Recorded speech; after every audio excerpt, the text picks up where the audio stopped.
I knew the fire before I saw it. You learn the difference when you've spent half your life around engines and exhaust, hot rubber, singed hair, wet wood. But this was gasoline, sharp as a slap. The October air in our Ohio town had that brittle quiet that comes after harvest, a hush you can hear between your own heartbeats. I was locking up Whitaker and Moore Auto on Maple Street, wiping my hands on a red rag that had seen more oil than sun, when the siren cut the sky in half. One, then two, then three, and all of them pointed east where the trees lift like dark antlers above Briar Road. Ethan's place. I ran. The gravel spat under my boots. Each breath tasted like pennies. By the time I hit the Coles' front yard, the big maple by the porch was a black hand throwing sparks into the wind. The house roared. A living animal, angry, feeding on walls and pictures and baby blankets. "Tom, back!" someone yelled. Deputy Collins, maybe. But the voice was a mile away. Lisa's Buick was parked crooked, door half open. Ethan's toolbox lay where he always left it, near the steps. They were in there. They had to be. The heat folded me in two. I kicked the door once, twice, a third time. The frame sighed and gave. Smoke punched me straight down the throat. I dropped to my knees, crawled along the entryway, fingers on the floorboards like a blind man reading. "Ethan!" I shouted. "Lisa!" A crash somewhere deeper, glass shrieking. I coughed until the world was a tunnel. I saw the staircase, a ribcage of fire. I took one step and the ceiling slumped, cracked like ice on a pond. Someone dragged me outside by the collar, a rough arm, a curse in my ear.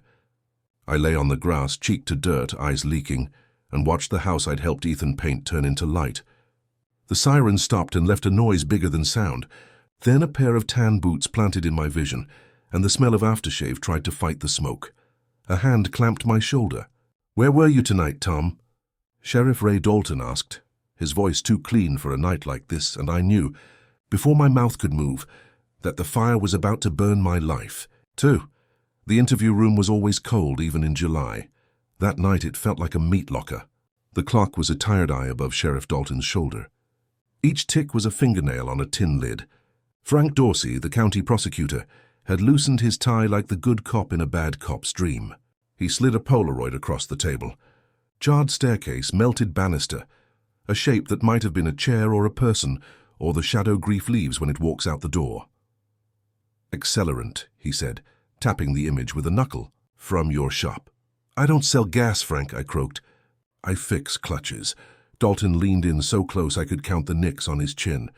"Got a witness saw you arguing with Ethan. Money, tools, maybe something else." He let the word else hang in the air until it turned ugly.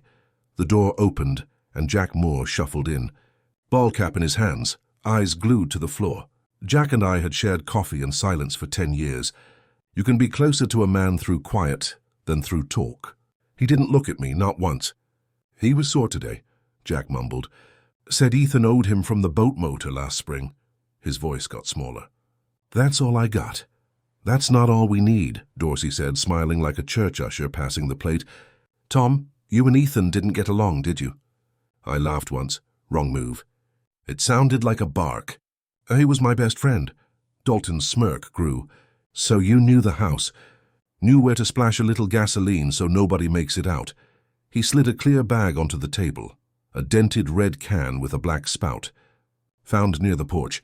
Wiped clean, mostly. But we'll get something." I reached for the bag and the cuffs bit my wrists. "Lawyer," I said. One word, all the strength I had. "Only guilty men lawyer up this fast," Dalton whispered. He stood, nodded to the door. Dorsey gathered the photos like a man collecting winnings. Outside I heard camera shutters, the growl of a generator, the buzz of a town gathering around a story. When the door opened, I caught a glimpse of myself in the one-way mirror, a ghost in handcuffs, and the flashbulbs exploded white as snow. They walked me out into the corridor, and before the night finished turning into morning, I heard Dalton's voice from behind my left ear. "Tom Whitaker, you're under arrest for arson and first-degree murder." The words didn't echo. They settled on me like wet cement, hardening with every step. They gave me one call, one. The phone was sticky with 100 other lives. I dialed home and leaned my forehead to the concrete wall while it rang. "Maggie," I said when she answered, and I used her name like a lifeline. The quiet on her end was a mile wide. They've made a mistake, I said. I tried to get them out. I swear to you, she inhaled a small sound like a wounded bird. Tom, what did you do? Not are you hurt, not are you safe? The question slid under my ribs. Somewhere in the house I heard Daniel, and 8 years old, ask what time it was. Clara's nightlight hummed. Those sounds were the map of my life, and the map was already catching fire. They're saying My throat closed. Words were useless. I could smell smoke again, though there was none in the room, just coffee and bleach and the cheap cologne of the deputy watching me from the door. I can't, Maggie started, and stopped. Ray Dalton came by. He said they have proof. Her voice got smaller. Ethan and Lisa are dead. I put my head against the cinder block until I saw stars. Listen to me, I whispered. I didn't do this. Silence. Then the click of a faraway kitchen clock. I'll call Pastor Mark, she said, for the kids. And in that moment I understood that I was already alone. They put me in county for the night. The cell smelled of damp wool and old anger. A man 2 doors down laughed until it turned into coughing, then silence. I lay on a mattress thin as a breath and made myself swear to something solid I would not break. I would hold on to the truth the way a drowning man clamps his teeth around a rope. Just before dawn, the hallway filled with footsteps. Keys chimed like a butcher's ring. The door groaned. Sheriff Dalton stood there with a folder and a smile that didn't reach his eyes. Good morning, Tom, he said, tipping his hat. Judge signed the warrant. He slid the paper through the bars. The charge stared up at me in black letters that didn't blink. Arson, double homicide. And then he added, soft as church smoke. There's one more thing we found at the scene. Tom, you're going to want to hear this. The lock turned, loud as a gunshot, and I knew whatever came next would set the trap for good. They said I lit the match. That sentence followed me everywhere, on the news, in the whispers outside the courthouse, even in the way strangers looked at me when I passed. They said. Those words weigh more than truth. The morning after my arrest, they brought me to the county courthouse in chains. It was cold, though the sun was bright. One of those days when everything looks clean except you. Sheriff Dalton walked ahead of me like he was leading a parade, nodding to every face that turned to watch.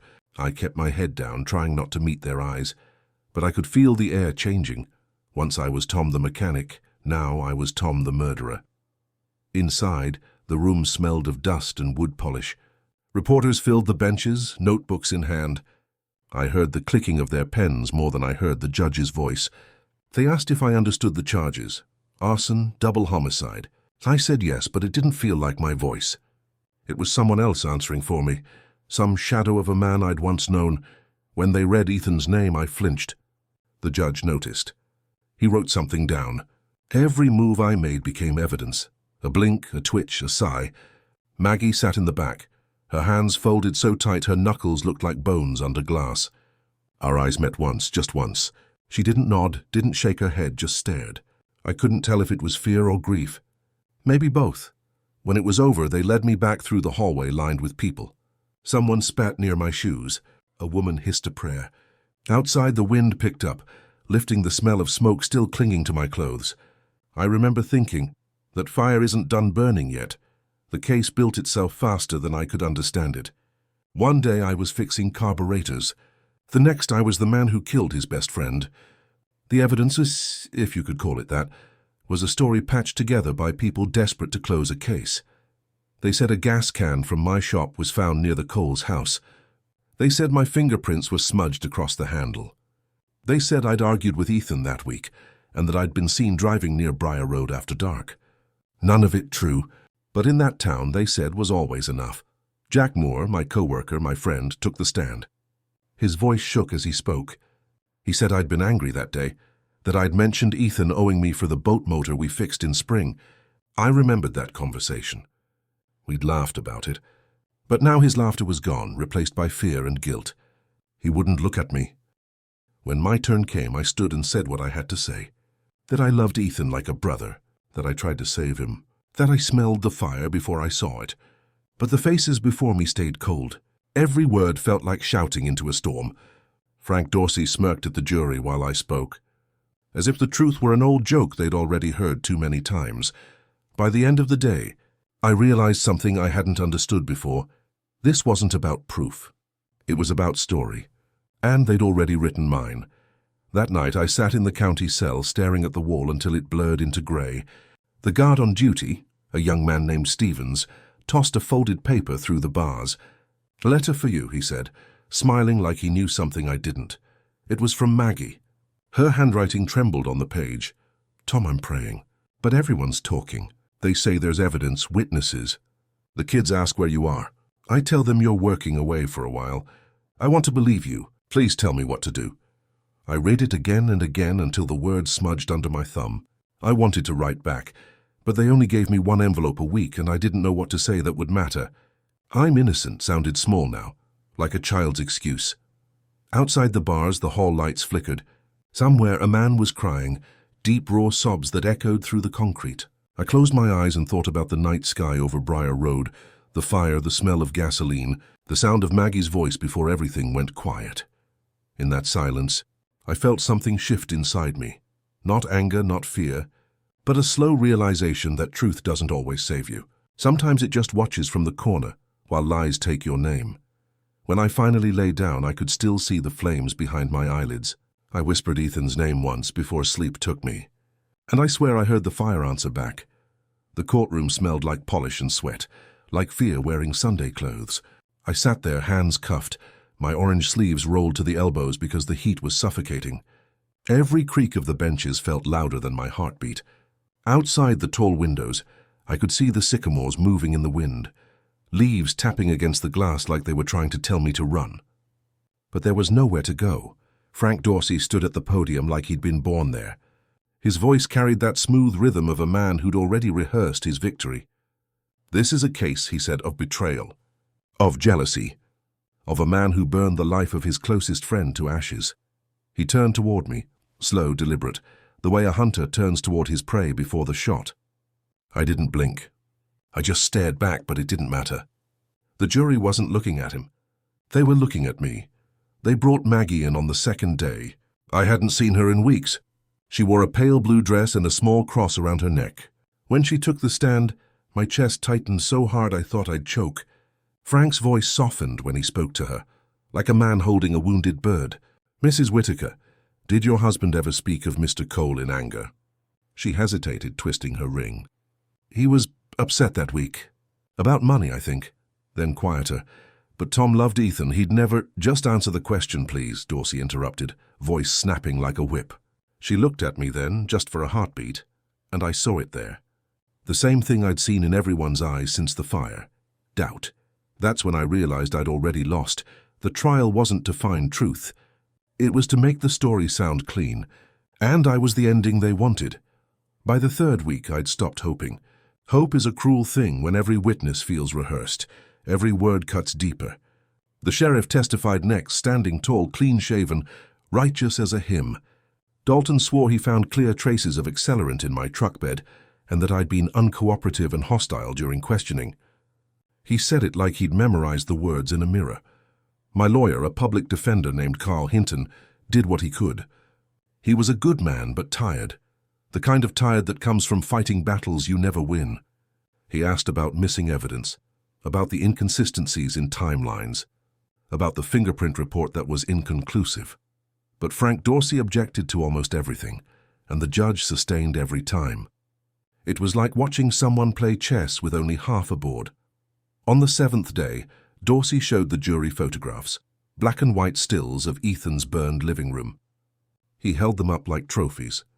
"This," he said, voice quivering with practiced sorrow, "is what rage looks like." People gasped softly, and I felt something twist inside me, not shame, not guilt, but the strangest thing, pity. Pity for a world that believed everything with enough lighting and sound. During recess, I caught a glimpse of Daniel through the crowd. He was standing near Pastor Mark, staring at me with wide eyes. He was 8, too young to understand, old enough to remember. When the bailiff led me away, I heard him call, "Dad?" I turned, but they pushed me forward before I could answer. That one word followed me down the hallway like a wound that never closed. The verdict came on a Friday morning. The sky outside was clear, cruelly beautiful, the kind of blue that shouldn't exist on a day like that. The jury had been out less than 4 hours. That's how long it took to erase a man's life. Thomas Whitaker, the foreman said, standing as if reading scripture. We find the defendant guilty of 2 counts of murder in the 1st degree and arson with malice aforethought. For a moment, everything went silent, truly silent, like the whole world had taken a breath and decided not to exhale. Then the noise came. Reporters' whispers, the sound of Maggie's sob catching in her throat. I didn't look at her. I couldn't. I stared straight ahead at the wall behind the judge's head, at a crack in the paint that looked like a lightning bolt. The judge's voice broke through the roar. You will be remanded to the custody of the state penitentiary for the remainder of your natural life, without the possibility of parole. His gavel hit once. The sound echoed like a gunshot through my skull. As they led me out, Dalton leaned close enough for me to smell the mint on his breath. Told you, Whitaker, he said softly. You picked the wrong man to cross. I wanted to speak, to scream, to beg the universe to listen, but my throat wouldn't work. The guard's hand on my shoulder was heavy, unyielding. Cameras flashed, the doors opened, and daylight poured in like judgment, and as I stepped into the sunlight in chains, I understood that my name, my face, and my life and all of it had been burned to ash long before the fire ever reached Ethan's house. They took my belt, my watch, my wedding ring, everything that still said my name. The intake room was bright, too bright. White walls, white light, white noise buzzing overhead. I stood there in my socks while a guard, tall board chewing gum, catalogued the last pieces of my old life. "I'll get these back when you leave," he said without looking up. I almost laughed. "When I leave?" He said it like it was just another Tuesday. The strip search came next.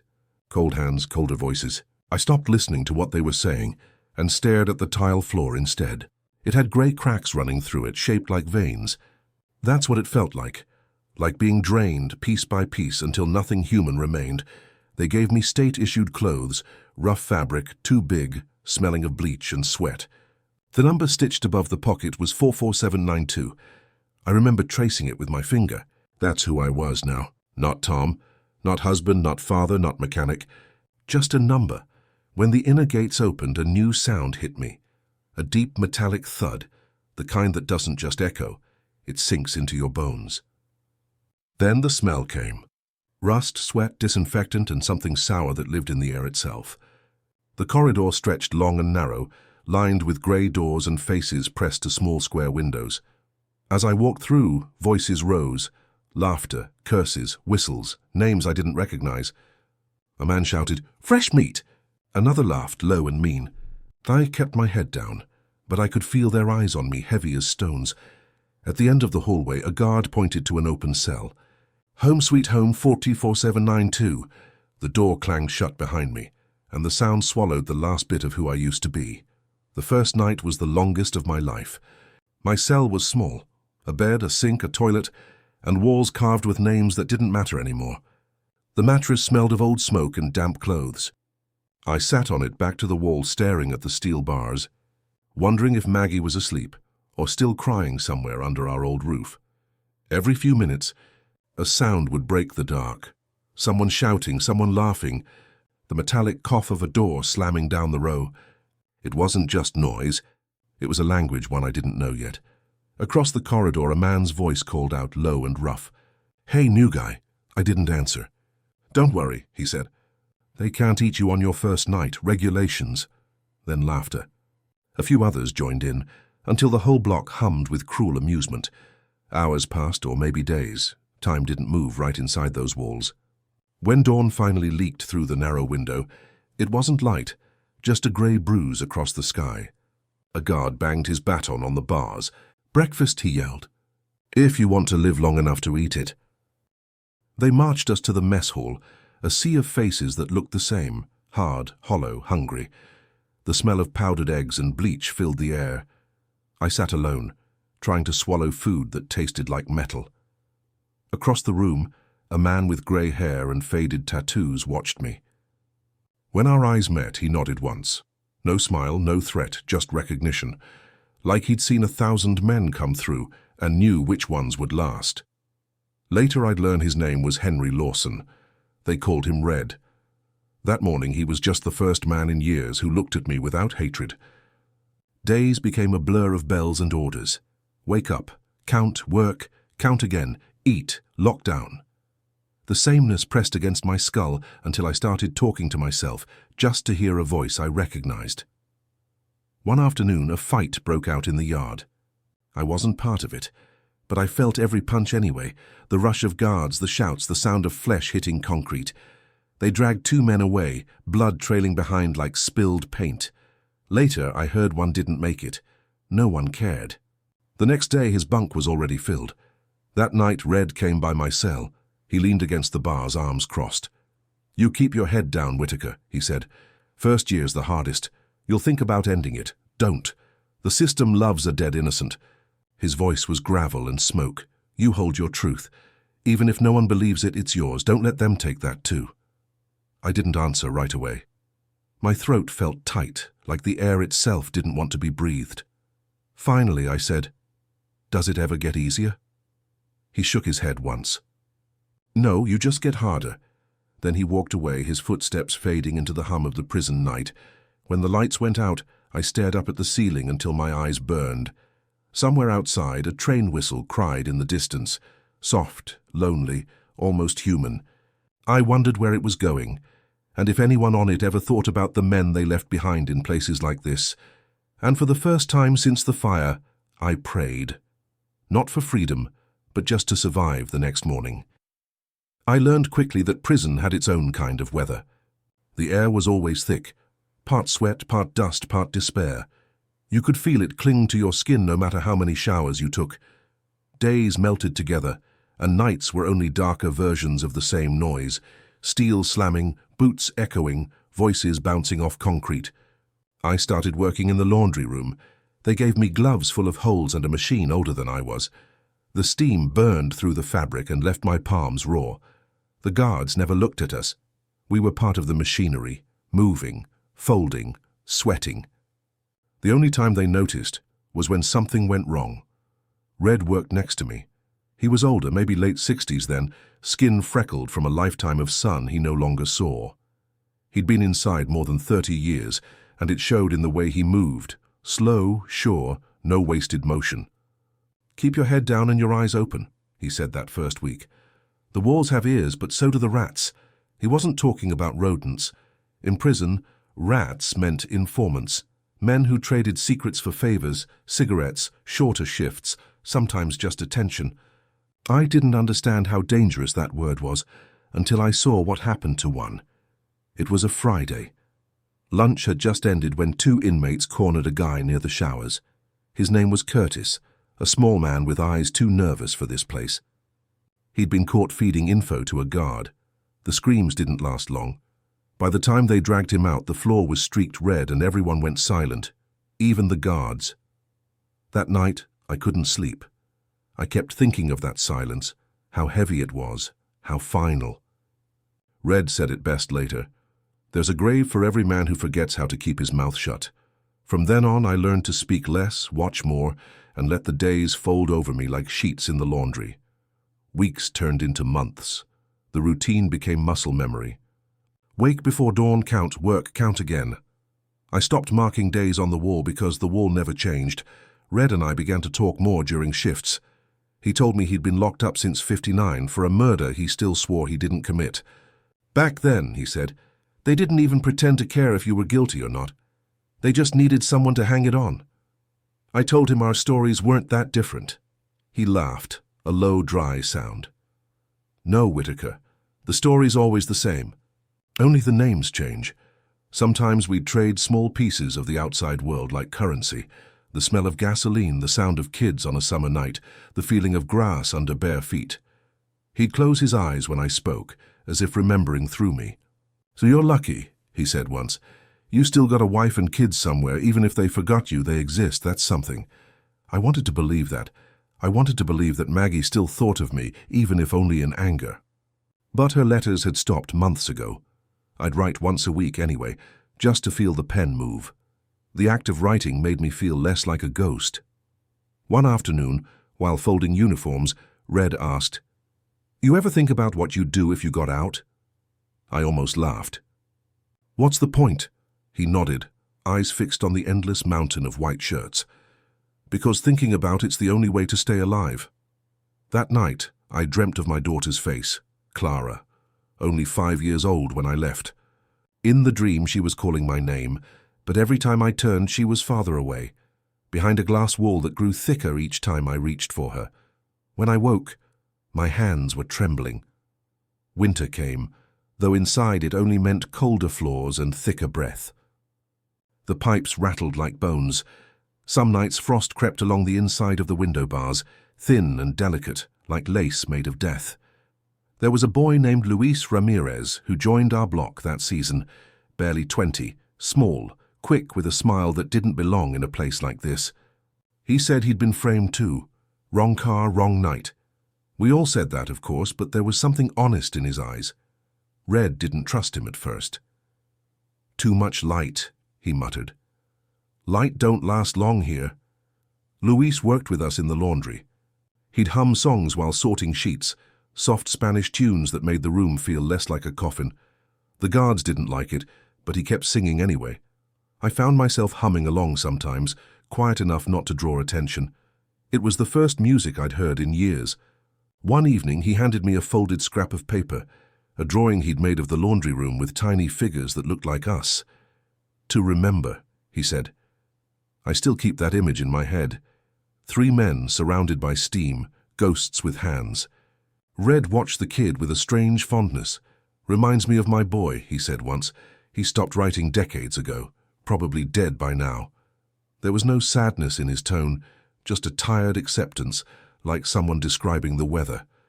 That night, when the lights went out, I lay awake listening to Luis breathe in the next cell and Red mutter prayers in the dark. I thought about how, in this place, you became family by accident, a strange kind of brotherhood born out of misery and silence. And for the first time since I'd arrived, I didn't feel completely alone, just trapped in a world where even kindness had bars. At first, the letters kept me breathing. Every Thursday around mid-morning, Officer Stevens would walk down the cell block rattling a metal box, calling out numbers like a priest reading names of the saved. "A Whitaker 44792, he'd say, and toss an envelope through the bars. For a few seconds, the noise of the prison faded. The world outside came flooding in through handwriting and paper. Maggie's letters were steady at first, long, tender, written in her soft blue ink. She'd tell me about Daniel's school plays, Clara's piano lessons, the garden she'd planted in the backyard. She'd sign everyone the same way. "We love you. Come home soon." I'd read them until the paper grew thin from my hands, but as months passed, they grew shorter. The words changed shape, less color, more questions. The kids are asking things I can't answer. I tried to talk to Pastor Mark, but people at church are saying things. "You have to understand how hard this is for us, Tom." I wrote back every week, even when her letters stopped coming on schedule. I'd sit at the small metal desk during mail call, writing by the light of a flickering bulb, pouring everything I had left onto that thin yellow paper. I told her about Luis, about the way time felt heavy inside these walls. I told her to tell the kids I was innocent. Weeks turned into months. The mail cart came, but my name wasn't called. Each silence hit harder than any fist could. One afternoon I asked Stevens if anything had come for me. He shrugged. "Maybe she moved on, Whitaker," he said almost kindly. "Happens all the time." That night I tore the last letter open again, just to feel her handwriting beneath my fingers. The ink had started to fade, the same way her voice did in my dreams. There's a sound that only men forgotten by the world make, a kind of low hum that sits in the air, half breath, half prayer. You hear it most after mail call. I started making that sound without realizing it. Luis noticed first. "You okay, Tom?" he asked one evening, sliding his tray toward me. "You don't talk much lately." "I'm fine," I said, but my voice cracked on the lie. He leaned forward. "You think they'll write again?" I nodded, though we both knew the truth. A month later, Red pulled me aside during work detail. "You need to prepare yourself," he said. "When the letters stop, it means one of two things. Either they gave up, or they're trying to live without you." He paused, then added, "Both hurt the same. I started writing anyway, not to send, but to keep something alive inside me. I'd fill the pages with small memories: Maggie's laugh, the smell of rain on the porch, Daniel's first baseball glove, Clara's drawings on the fridge. I'd write their names until my hand cramped, then fold the paper and keep it under the mattress like scripture. One night, Luis asked what it felt like, being forgotten. I told him it didn't feel like dying. It felt like slowly disappearing from a photograph, while everyone else stayed clear. He nodded quietly, eyes wet in the dark. "My mum stopped writing too," he whispered. "Said it was too painful. We didn't talk after that. We didn't have to." The silence between us was enough. It was the language of men no one was waiting for anymore. By the time my third year inside began, I stopped counting seasons. The only weather I knew was the sound of rain on the roof above the block and the smell of bleach in the mornings. Life outside had started to feel like a dream, I'd told myself once, and forgotten the ending. Red lost his privileges that winter for punching a guard who mocked him. They sent him to solitary for 30 days. When he came back, his hair looked whiter, his eyes smaller, but his voice was the same. "They want you to fade, Whitaker," he said quietly. "They can't kill you, so they make you vanish piece by piece. Don't let them finish the job," I nodded. But I didn't know how to fight something as quiet as forgetting. At night, I'd lie awake listening to the whispers of the men around me. Prayers, memories, names repeated until they lost meaning. I joined them sometimes, whispering Maggie, Daniel, Clara, until the names became shapes in the dark. One evening, the warden himself, Charles Henson, walked through the block on inspection. His suit looked too clean for this place. He stopped by my cell, reading something from a clipboard. "Whitaker," he said, not looking up. "Family still not writing?" I didn't answer. He sighed. "You're one of the quiet ones. Quiet ones last longer." Then he walked away, his shoes clicking down the corridor like the tick of a clock that refused to stop. That night, the bulb above my bed flickered 3 times and died. The darkness that followed felt heavier than usual, thick, complete. And in that dark, I finally understood what prison really was. Not steel or locks or time. It was silence. Violence in prison doesn't come with warning. It doesn't build up like in movies. It just happens, and fast, brutal, over before you can even think. It was a Tuesday morning in summer, and the air felt thick enough to chew. We were in the yard, Red, Luis, and me, when a fight broke out near the weight benches. I didn't see how it started. 1 second men were lifting, shouting, sweating under the sun. The next, a knife flashed. It was small, a sharpened toothbrush handle, but in here size never mattered. Guards shouted, whistles screamed. The crowd moved like a wave, bodies slamming together. Someone hit me from behind, I didn't even see who, and I went down hard, gravel tearing the skin off my palms. Blood filled my mouth, copper and dust. I tried to crawl away, but boots kept coming from every direction. Then Red's voice cut through the chaos. "Get up, Whitaker!" He was older, slower, but still solid. He swung at someone behind me, caught the man's jaw, and we stumbled toward the fence as guards fired warning shots into the air. The sound was deafening. By the time it ended, 2 men were down, 1 not moving. The rest of us were ordered to our knees, hands behind our heads. A guard slammed his baton across my back when I moved too slow. Pain shot through me, sharp and clean. I didn't yell. You learn fast not to give them the satisfaction. That night in the infirmary, the nurse pressed a rag to my shoulder and asked if I wanted to report the assault. I laughed, bitter and hollow. Who would I report it to? She didn't answer. When I got back to my cell, Red was sitting on his bunk, staring at the wall. "You did good," he muttered. "Didn't break." I looked down at my bruised hands, at the blood dried between my fingers. "I'm starting to think that's all I'm good at," I said. A few weeks later, a new chaplain started coming through the block. His name was Father Brennan, young, clean-faced, the kind of man who still believed words could save people. He carried a Bible tucked under his arm like a weapon he hadn't learned to use yet. The first time he stopped by my cell, I was fixing a loose bolt on my bunk. "Thomas Whitaker," he said, reading from his list. "Would you like to talk?" "No," I said. He smiled anyway. "Everyone says that the first time." He came back the next week. And the next, always the same calm tone, the same patience. I started to listen, not to his preaching, but to his voice.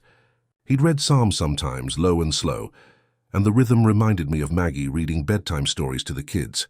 I hated that it hurt to remember that sound. One night after lights out, I asked Red if he believed in God. He chuckled softly. In here? God's just another guard, Whitaker. He watches, writes notes, never speaks. What about faith? I asked. That's for the ones who still think they'll get out. But later, when the block was quiet, I heard Red whisper something that sounded like a prayer. I didn't ask again. We all needed something to hold on to, even if it was made of smoke. I started talking to Father Brennan more.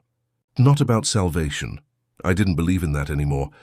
But about guilt, about silence, about what it means to still be breathing when everything you love is dead. He never gave answers, just listened. Sometimes that was enough. He left a Bible in my cell one day. The next morning I found the bookmark tucked at Psalm 13. How long, O Lord? Will you forget me forever? I didn't read further. I didn't have to. Winter came again, cold enough to make your bones ache.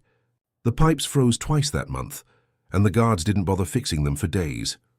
We washed with cold water, ate food that steamed but never warmed us. Luis got into trouble with a guard, Stevens, the same one who used to hand out my letters. He'd been caught stealing an extra roll of bread. They threw him into solitary for 10 days. When he came back, he looked smaller, quieter. There's no sound in there, he whispered. Just your heartbeat. One night I found him in the laundry room, sitting on the floor, his hands shaking. He looked at me with wide, wet eyes. You ever feel like God forgot the combination to your door? I nodded. Every day. He handed me something, a small wooden cross he'd carved from a broom handle. For you, he said. You need it more than me. I kept it hidden under my pillow for years after that. 2 days later, Luis got transferred to another block. Rumor was that he'd been attacked for refusing to work for one of the gangs. I never saw him again. Red just said, the good ones don't last here. That night I sat on my bunk, holding that small wooden cross rough and splintered against my palm.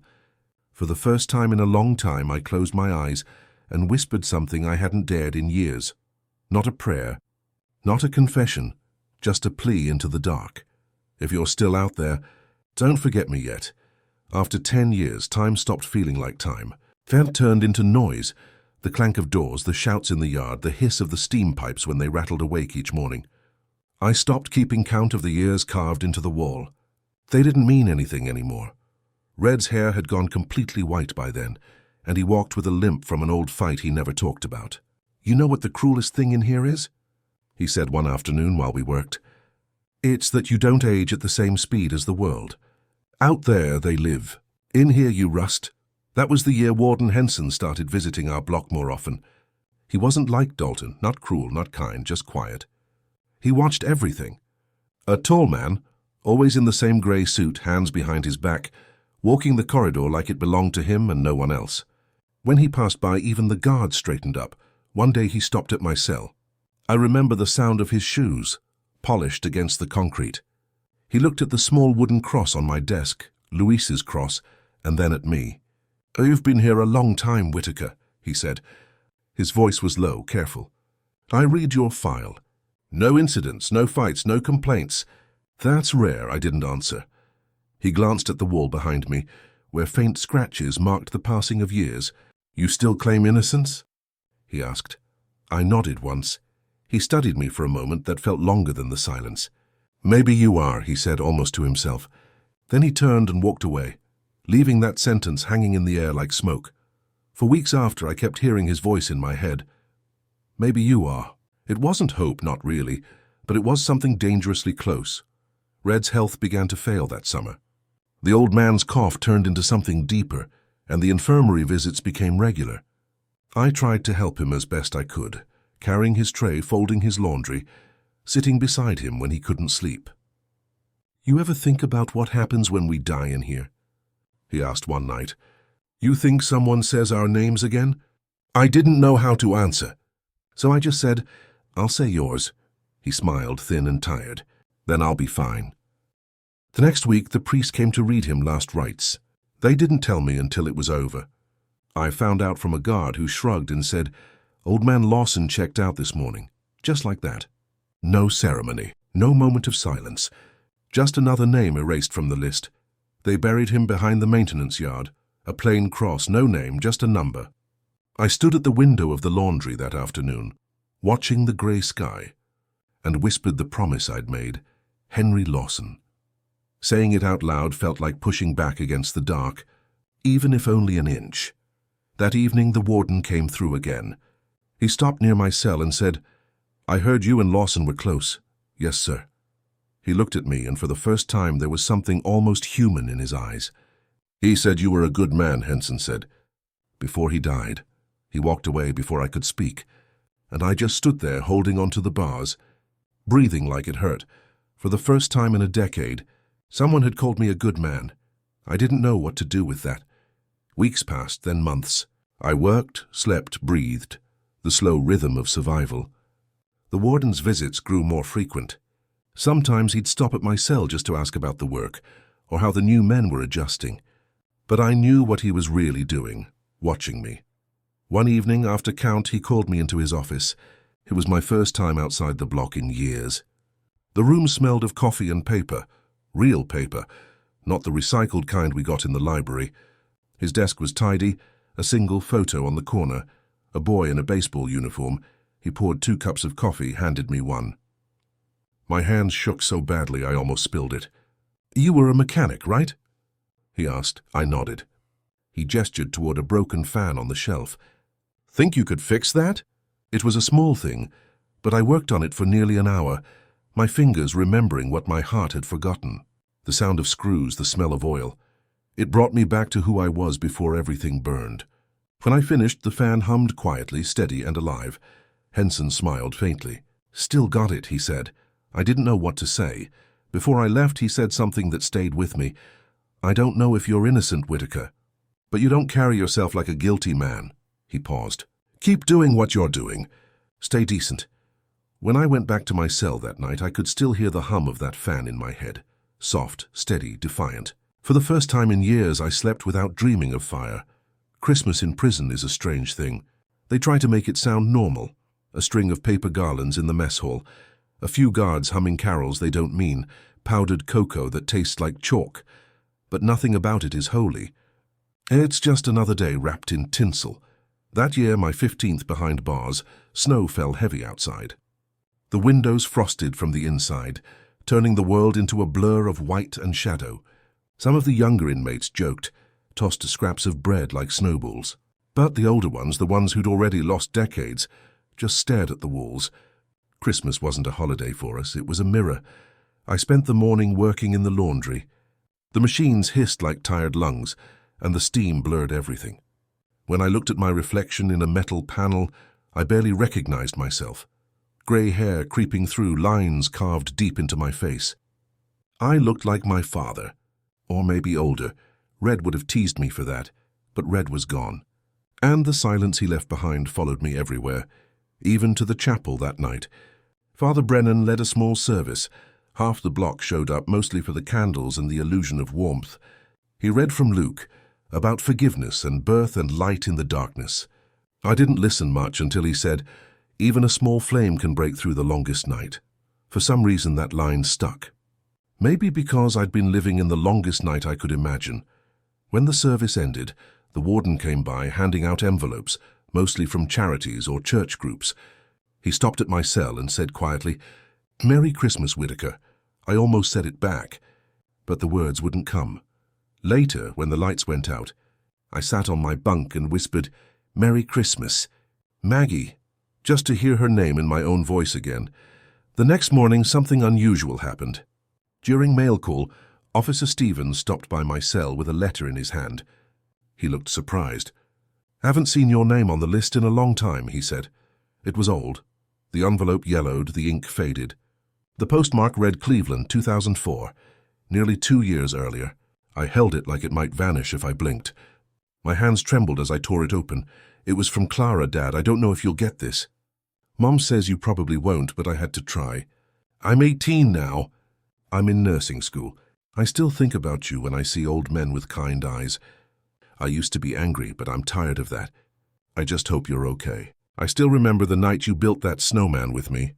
You said he'd melt, but promised we'd make another one next year. We never did. I miss you, Dad. I hope you didn't do what they said. Love, Clara." I read it until the words blurred. The corners of the paper grew soft from my fingers. For the first time in years, Something warm moved inside my chest. Not joy exactly, but something close enough to hurt. That night, I couldn't sleep. I imagined her face as it must look now. Older, stronger, a woman. I wondered if she still had that dimple near her left cheek. I whispered her name again and again until the dark felt less heavy. In a place built to erase you, even a forgotten letter felt like resurrection. After that letter, the world inside those walls shifted, just a little. The men noticed I walked differently, maybe stood taller. Hope is a dangerous thing in prison. It makes you visible. Some mocked me for smiling at nothing. Others just shook their heads. But I didn't care. For the first time in years, I had a reason to look forward to mail call again. Weeks passed, then months. No new letters came.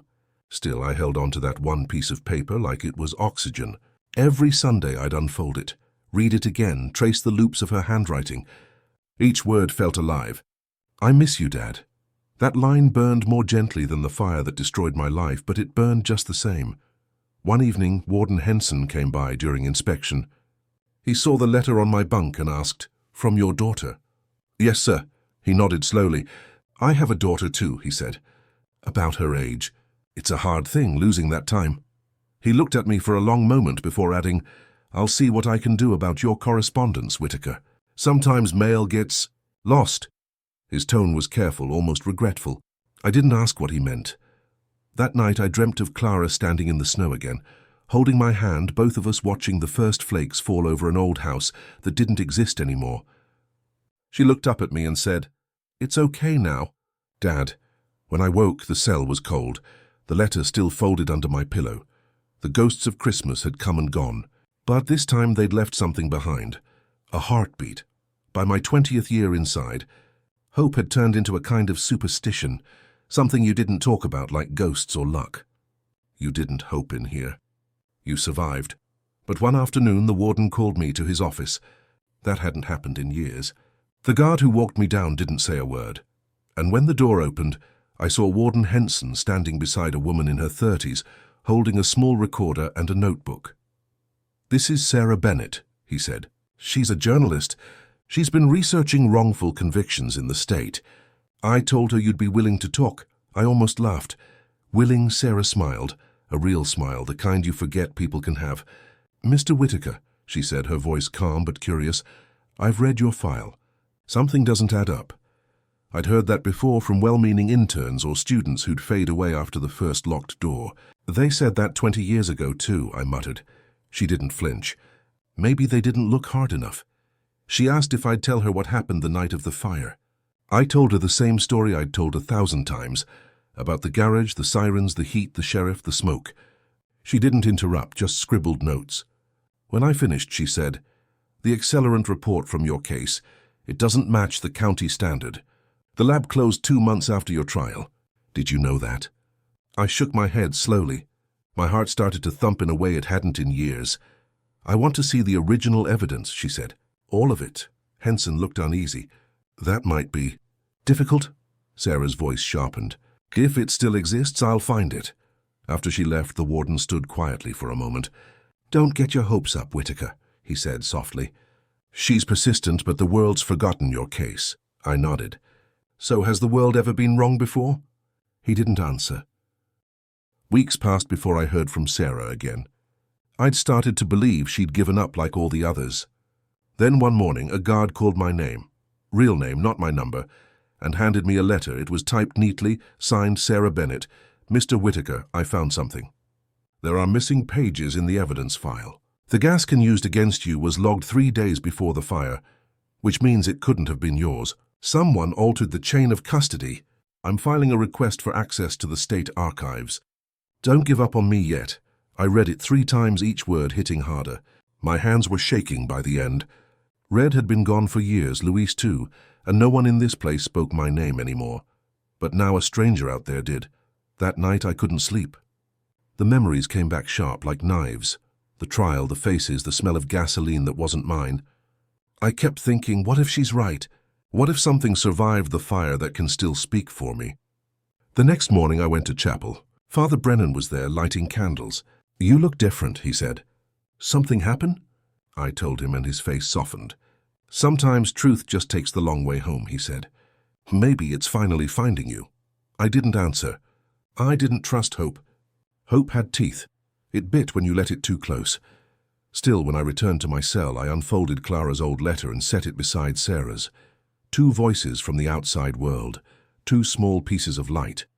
I stared at them until the sun rose through the bars. A few months later, Sarah came back. This time she brought boxes, real boxes, filled with papers and photos. The warden gave her space in an unused office, and for weeks she combed through everything. I'd see her sometimes through the window, bent over the desk, hair pulled back, eyes burning with that look of people who still believe in something. One day she came to see me. "Tom," she said. My name sounded strange coming from her lips, alive again. "There's more." She showed me a photo, the burned gas can from the evidence file. "See this?" she said, pointing to a serial number barely visible near the bottom. That model wasn't sold in Ohio until 6 months after the fire. I stared at it, the truth sinking in slow, heavy waves. "Then whose is it?" I whispered. She shook her head. "I don't know yet, but we're closer." Before she left, she said something that stayed with me. "I've read hundreds of cases, Mr. Whitaker. Some men lie, some twist the truth. But you talk like someone who's been telling the same story for 35 years because it's the only one that's real." When the door closed behind her, I sat on the edge of my bunk staring at my hands, old, scarred, trembling. For the first time in decades, I felt something burning inside me again. Not anger, not grief. It was belief, and belief, after 35 years in the dark, is the most dangerous fire of all. It started with a box no one remembered existed. Sarah called it the basement miracle. The county archives were moving storage, and someone found an old water-stained container marked Evidence, Cold Case 1987. Inside were items never entered into record: melted fabric, a lighter, and a small plastic bag labeled partial DNA sample, unknown male. When she told me, I didn't believe her. "They said there wasn't any DNA back then," I said through the phone receiver, my hand shaking as I held it against the glass. "They didn't test it," she replied. "Technology wasn't there, but now it is." For weeks, everything inside me was noise, disbelief, fear, something like anger clawing to get out.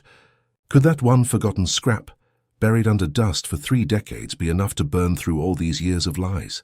The warden authorized the process quietly. He didn't want the state to interfere until results came back.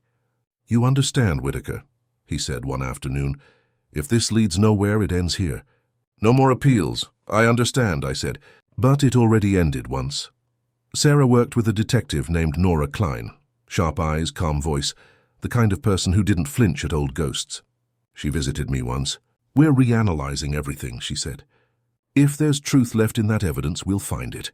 When she left, I sat in my cell for hours, staring at my hands. The same hands that had fixed engines, built a crib, touched my wife's hair, held my children.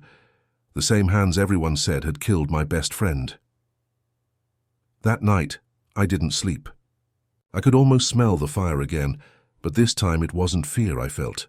It was something sharper, the scent of smoke before a storm breaks.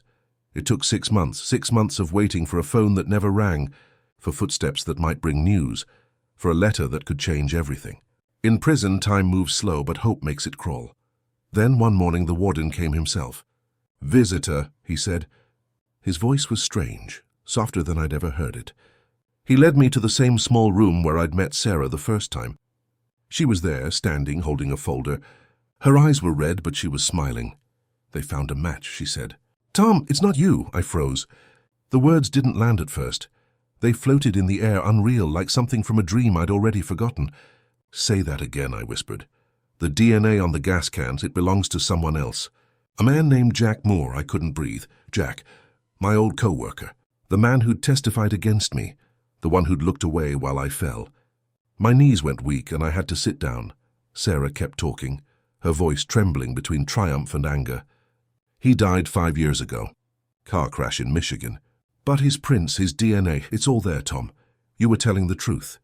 For a long time I didn't speak. I just stared at the floor, feeling something move inside me. Not joy, not rage, just release. The kind that hurts because you forgot how to carry it. When I finally looked up, I saw tears in Sarah's eyes. "We're filing the motion to vacate your conviction," she said. "It's not over yet, but it's close. I wanted to thank her, to tell her she'd given me back my life. But all that came out was a whisper. He was my friend." Sarah nodded. "I know. And for the first time in 35 years, the truth finally had a name. News spreads differently in prison. No one has phones, but somehow everyone knows. By nightfall, the whole block had heard. Men I'd never spoken to stopped me in the corridor. Some patted my shoulder, others just nodded. Even Officer Stevens muttered, "Damn," under his breath as he passed. The warden called me to his office the next day. He looked tired, older. "They're reviewing your case," he said. "A hearing's scheduled next month. It'll take time, but—" He hesitated. "I think you'll be walking out of here soon." I sat there staring at his desk, the same desk where I'd fixed that fan years ago. My heart felt too big for my chest. "What do you even say to that?" I asked quietly. "You don't," he said. "You just breathe." That night I lay awake on my bunk, eyes open to the ceiling. The cell didn't look different, but it felt like it was shrinking around me, like it knew I was leaving. I ran my hand over the wall, the one covered in small carvings, each line a year. 35 of them, each with its own story, its own ghost. I thought of Maggie, wherever she was. Of Daniel and Clara, adults now, strangers wearing my last name. Would they even want to see me? Would they believe it was really over? At dawn I heard the guards opening doors down the corridor for count. The sound echoed through the hall, heavy, final, metallic. For 35 years, those doors meant everything I'd lost. Now, for the first time, they sounded like a promise. It was early morning when I heard the footsteps. I'd been awake for hours, sitting on the edge of my bunk listening to the low hum of the lights. 35 years had taught me that every sound in this place meant something. The keys, the boots, the silence, but that sound was different, slower, heavier. The door opened, and there he was, Warden Henson. No guards behind him this time, no clipboard. Just him, his hands clasped in front of him. For a second I thought maybe it was another dream, one of the hundreds where I imagined freedom only to wake up to steal. He looked at me the same way he did the first time he came to my cell years ago. Steady, cautious, like a man carrying bad news. Then he said it, "Whitaker." We were wrong. The words hit like a blow to the chest. I didn't move, didn't breathe. My brain couldn't catch up. He stepped closer, his voice quieter. "The court vacated your conviction this morning. You're free to go." Free, I'd said that word to myself 1,000 times in prayer, in fury, in hopelessness. But now it sounded foreign, like a word from another language I'd once known and forgotten. He unlocked the door himself. No ceremony, no announcement, just the click of a key and the sound of metal giving way. "You might want to sit a minute before walking out," he said softly. It hits hard, but I didn't sit. I stood, my legs weak, the air thick around me. The world tilted slightly, and for a moment I had to hold onto the bars, the same bars that had been my cage, to keep from falling. Then I stepped out. The cell door closed behind me, not as a prison anymore, but as a tomb I was finally leaving. They gave me back my things in a small box, a watch that no longer worked, a pair of glasses that weren't mine, and a folded envelope holding my wedding ring. The band had tarnished with time, but when I turned it in my hand I could still see the engraving inside. M+T always. I slid it onto my finger. It didn't fit anymore. The warden walked me through the corridor. The men on the block were quiet as we passed. No jeers, no laughter. Just eyes following me, wide and hollow. Some nodded. Some didn't look at all. Each door I passed carried a voice, a face, a story like mine, waiting to be heard. At the gate the light was blinding. After 35 years of cement and shadows, daylight felt like heat pressed straight into my eyes. I had to cover my face for a moment. The wind hit next, real wind, cold and alive. It smelled of rain and earth and something else I couldn't name. A car waited outside. Sarah stood by it, her hair whipping in the wind, a smile trembling through tears. When she saw me, she said, "You look taller than I imagined." I laughed. The sound startled even me. "You look—" "Real," I said. She handed me a coat. "We can go when you're ready." But I wasn't ready. I turned once more toward the prison, that grey mountain of stone that had eaten half my life. Warden Henson stood by the door, hands folded. I walked back to him. "Thank you," I said. He shook his head. Don't thank me, Whitaker. I'm part of the system that put you there. He paused, then added quietly, but I am sorry. There was nothing left to say. I nodded once, then walked away. The road out of Ashford Penitentiary ran straight through a field of tall grass. I watched it roll past the car window. The colors too bright, the sky too wide. I hadn't seen so much open space in half a lifetime. It scared me. Sarah kept glancing over, maybe waiting for me to say something. Finally, she whispered, "You did it." I shook my head. "No," I said. "You did," she smiled, eyes wet. "You going to see your family?" "I don't know if they'll want me to." I looked down at my hands, wrinkled, scarred, trembling, and added, "But I'll try." We stopped at a gas station on the way. I stepped out and stood in the sunlight, breathing air that didn't belong to anyone else. The sound of traffic, the smell of gasoline, the chatter of people on phones, all of it felt strange, overwhelming, too alive. A boy about 10 years old walked past with a soda in his hand. He looked up at me and smiled. Just a kid's smile, nothing more. But it hit harder than any blow I'd ever taken. I had forgotten what it felt like to be seen as human. When we got back in the car, Sarah asked, "Where to, Mr. Whitaker?" I stared down the endless stretch of highway. "Home," I said. Then quieter, "If it still exists." The car pulled away. The prison shrank in the mirror until it was just a dark line against the sky. That's when I realized freedom isn't walking out the door, it's remembering how to breathe once you do it. The world outside didn't look like the one I left. The town had new stores, new faces, new noises. Even the air smelled different, cleaner, sharper, full of things I couldn't name. The first night I stayed in a motel on the edge of Ashford, paid for by Sarah's newspaper. The sheets were soft, the lights too bright. I couldn't sleep. I lay there staring at the blinking red light of the smoke detector, feeling more trapped than I ever had in a cell. The television spoke in a language I didn't quite understand. Touch screens, apps, people talking to machines that answered back. I turned it off. The silence felt truer. When I finally ventured outside the next morning, the streets felt smaller, even though everything else had grown. The old auto shop where I used to work was gone, replaced by a car wash with a digital pay station. The diner where Maggie and I used to have coffee on Sundays was a pharmacy now. I stood there for a long time, watching cars speed past, nobody looking twice. I was a ghost in daylight. At the edge of town, I found what used to be the coal house, or what was left of it. Someone had built a new home there. Pale blue siding, trimmed hedges, a wind chime on the porch, children's toys scattered in the yard. For a moment, I wanted to walk up, knock, and tell whoever lived there that I once tried to save 2 people in that same spot. But what would I say? That ghost still lived under their floorboards. That I was one of them? Instead, I turned away. The wind chime sang as I walked, soft and hollow like laughter from another life. Sarah helped me find a small apartment near Cleveland, a 1-bedroom place above a laundromat, the kind that smelled faintly of detergent and loneliness. "You'll have privacy here," she said. "And a view." The view was a brick wall, but she didn't need to know that. She came by sometimes with groceries or questions about the book she was writing. I told her bits of what I remembered. The fire, the trial, the silence that followed. But every story sounded smaller once it was spoken aloud. The truth had become too big to fit into words anymore. I tried to blend in.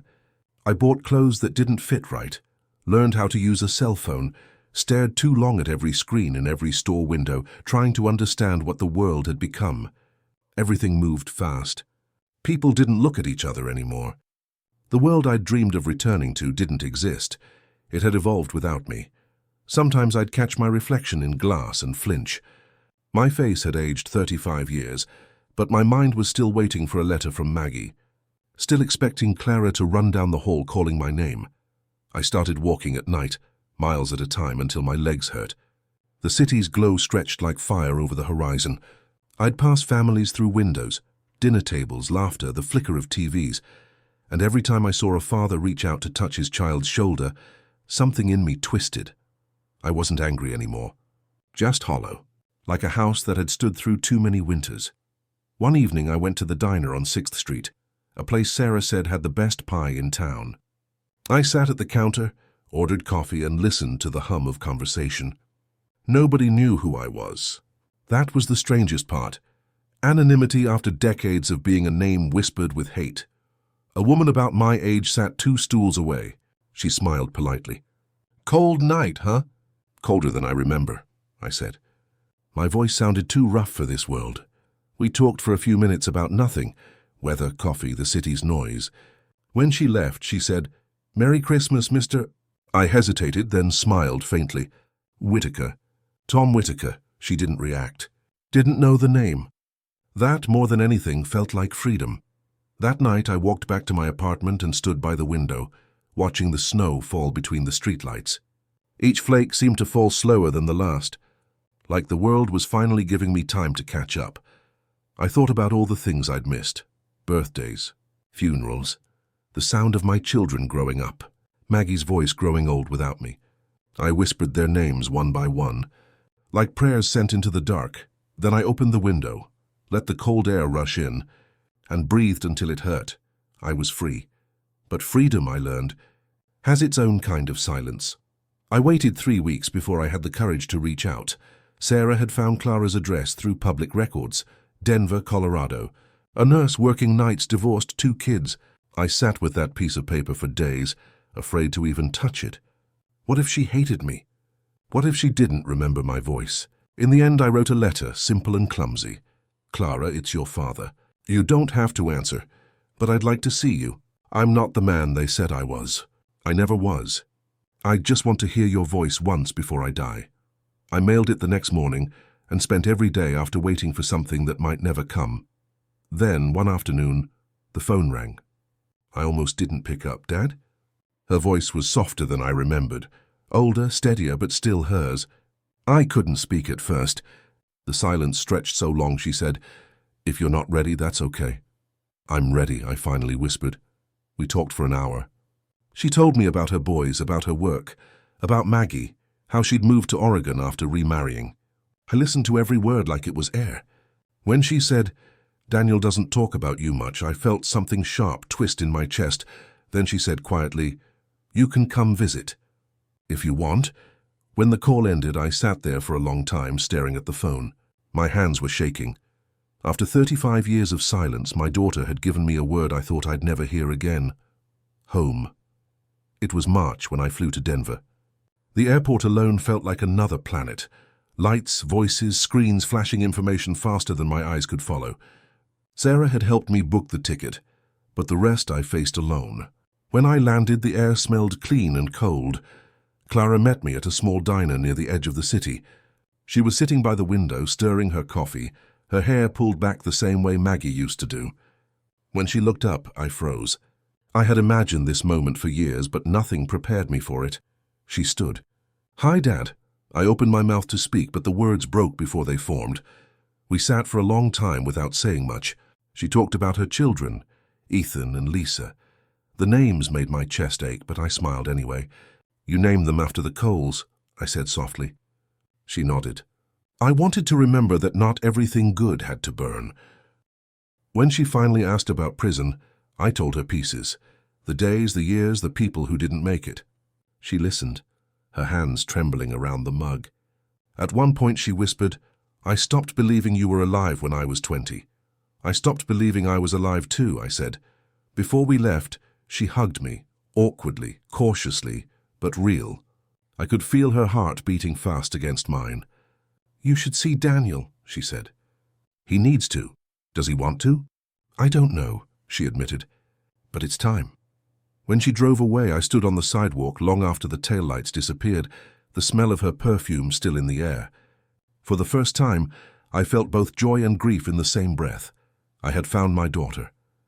But the years between us still stood like a wall. Meeting Daniel was harder. He lived in a small town near Boulder, worked construction, coached Little League. When I called him, his voice was distant, polite. "Clara told me you'd want to meet," he said. "I don't know what to say to you." "Then don't say anything," I replied. "Just let me see you," he agreed. We met at a park on a Sunday morning. Kids were playing baseball in the distance, the air thick with the smell of cut grass. He looked so much like me it hurt, same build, same jaw, same hands. But his eyes, they were Maggie's. He didn't shake my hand at first. We stood there in silence. the sound of the bat cracking echoing between us. Finally he said, "You missed a lot." "I know. Mom cried for years. I know that too." Then his voice broke. "I hated you for a long time." "I'd have hated me too," I said. We sat on a bench, not facing each other. He asked what it was like. Prison, 35 years. I told him the truth. It felt like dying slowly but without the mercy of an ending. When he finally looked at me, I saw tears he wouldn't let fall. "I don't know if I can forgive you," he said. "I don't need you to," I whispered. "I just needed to see your face once." He stood, nodded, and walked away. Halfway across the field, he turned and lifted a hand. Not a wave, not goodbye, just acknowledgement. It was enough. That night, back in my motel, I looked at the sky over Denver. For the first time in decades, I saw stars without bars between us, and I realized something cruel and beautiful. You can be free, and still carry your prison inside you. Freedom didn't feel like I thought it would. It wasn't joy or relief or triumph. It was quiet. So quiet it rang in my ears. I spent my days walking. Nowhere special, just moving. Through parks, down empty streets, past windows where families sat around dinner tables. I'd watch fathers helping sons with homework, mothers laughing at something small. Sometimes I'd smile. Sometimes I'd have to look away. I rented a small place near the edge of town, a cottage with a cracked porch and a field that caught the morning light. The landlord didn't ask questions. He just handed me the keys and said, "It's peaceful here." He was right. Maybe too right. Morning smelled like dew and old wood. The creak of the porch steps reminded me of Maggie's laugh when I used to come home covered in grease. I'd make black coffee, sit by the window and let the light crawl across the floorboards. One day a letter arrived, postmarked from Oregon. "Maggie Tom, I heard about your release. I don't know what to say after all this time. I remarried years ago. I've tried to forgive you, even before the truth came out. I hope you find peace now." I did pray for that, even when I couldn't pray for you. No anger, no warmth. Just words written by a woman who had already buried me once and didn't know how to unearth me. I folded the letter and placed it on the table beside Clara's and Sarah's. 3 women, 3 versions of grace, none of them able to fix what 35 years had broken. That night, the wind came hard through the trees. I stood outside and let it hit my face, sharp and cold. For a moment, I could almost hear Ethan laughing again, calling me back inside before the storm. Then the wind shifted, and he was gone. I started volunteering at a local garage. The smell of oil and rubber was the only thing that still made sense to me. The young guys there called me Old Tom. They didn't know who I was, and I didn't tell them. They just thought I was some retired mechanic who liked to keep his hands busy. One afternoon, one of them, a kid named Miles, asked, "What did you do before this?" I paused, staring at the engine under the hood. "Time," I said simply. He laughed, thinking it was a joke. I smiled and didn't correct him. Some truths don't need to be shared. That night, as I walked home, the air smelled of rain. I stopped at a small bridge overlooking the river. The water below shimmered with the city lights, and for a second I saw my reflection, older, thinner, alive. I thought about Red, about Luis, about every man I'd left behind. Some of them innocent, most of them not, but all of them human. They'd never walk across bridges like this, never breathe this air. The thought tore through me like rusted wire. When I got home, I opened my Bible, the same one Father Brennan had given me years ago. The page fell to Psalm 13 again. "How long, O Lord? Will you forget me forever?" I traced the words with my finger. Then beneath them I wrote a single line, "You remembered." For the first time in my life, I closed the book without anger. The last time I saw Sarah, she was finishing her book. She'd come by to give me a copy of the first draft. "The man who outlived his sentence." "I changed your name," she said. "You deserve a little privacy." I nodded. "I lost that long before you met me." We sat on the porch watching the sun set. "You ever think about what comes next?" she asked. "I already had my afterlife," I said. "This is what's left." When she left, I sat there until night swallowed everything. The crickets sang. The air cooled, and I felt the weight of 35 years settle into stillness. I wasn't angry anymore, not even sad, just aware of the wind, the stars, the sound of my own breathing. Sometimes I drive past the old prison on long nights. I park by the fence, roll down the window and listen. The gates are still there, the lights still hum. Men are still inside, waiting for their names to be called. I whisper into the dark, "I made it out." But I didn't forget you. Freedom doesn't erase the past. It just teaches you how to carry it without letting it crush you. Now every morning I walk down the dirt road by my house. The sun rises slow, gold spilling over the fields, and I think, this is what peace looks like. Not laughter, not celebration, just quiet, just breathing. And sometimes in that silence I almost feel young again, almost. If you like this story, please like this video, subscribe to the channel, and share your impressions of this story in the comments. To listen to the next story, click on the box on the left.